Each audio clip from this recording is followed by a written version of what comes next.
منظرن خونه ها شهر پر پنجرن، هر کدوم توشون یه قصه است و پر دو پاهای که یک جنگلن. یه سری که صبح میرن راه و راست چون میدونن که شب دیگه مال لاش خوراست. نخ به رنگ شب نمیدن و میدونن که کف خیابونا تو روزا شداست و میره بست و شورت و بدین کار بهم چسبیده شبیه خال. خیابونو میگن احمد ببین توش هیچ موقع دوتا ما نمیده.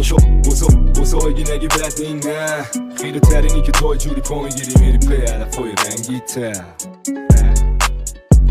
تو میری خدا جریمت کرد باز پشت سر پر جریمه است. دوست داری شب و تشرای خواب بری قصه پرواز و پرینه.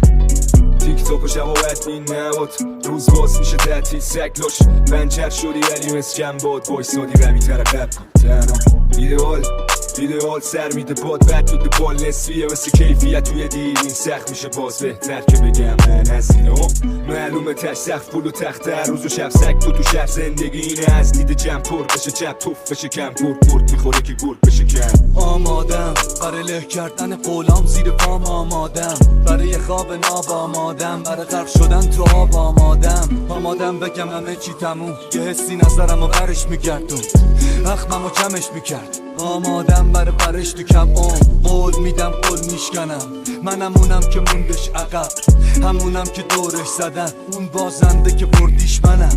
فرو کن تون کله خالی مهم نی چقدر با چه دستت زاری میندازم خودم و پنجره پایین به خودم و خدا یه عکس ستایی بین آسون ترین راه یه قشنگ ترین راه کدوم